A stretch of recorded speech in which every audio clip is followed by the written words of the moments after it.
Book 2 of the Ancient City is titled The Family, and in the first 4 chapters, Fustel applies his theory of ancient religion to institutions connected with marriage and fertility. This ancient religion, Fustel thinks, is the key to understanding the social institutions of the ancient family. The religion described in more detail in Book 1 is a religion of ancestor worship around the sacred fire that is central to each household. This worship is unique to each family. Each family worships its own ancestors, and its institutions and prayers are kept secret from outsiders. They are very jealously guarded.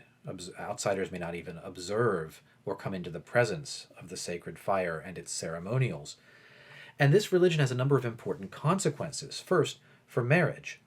Because in marriage a woman leaves her father's household and enters the household of her husband, she leaves behind the worship of her father's ancestors, her own ancestors, and enters into the worship of her husband's ancestors.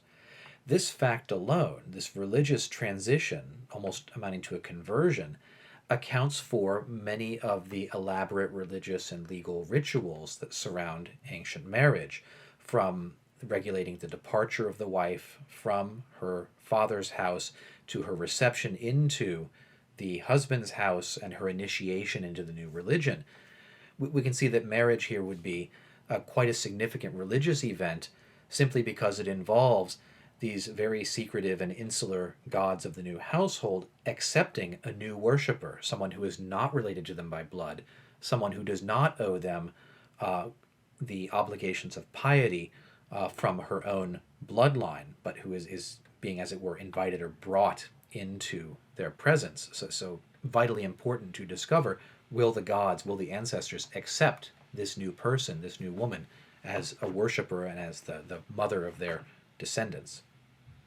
Because women change household and change worship when they marry, this means that by this ancient religion, only sons can continue the worship. And this has some important consequences as well. It means, first off, that celibacy in marriage, voluntary celibacy, having no children, is absolutely prohibited. It violates the purpose of marriage, which is to continue the worship, to continue to supply the ancestors, whom one will someday join, with a continuous male line of priests who are able to offer the sacrifices, the prayers, and the funeral repasts that sustain and satisfy these domestic divinities.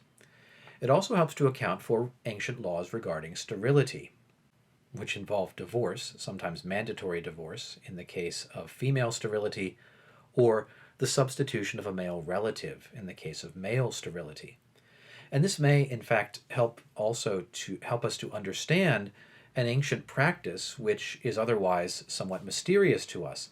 The fact that the child of a wife or widow with a male relative of her deceased husband, or in the case of sterility, the wife with a male relative of her husband, that those children are counted as children of the husband, whether he's living and sterile or deceased.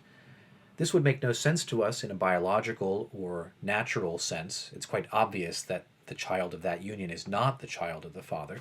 But in a religious sense, and consequently in a legal sense, it makes perfect sense.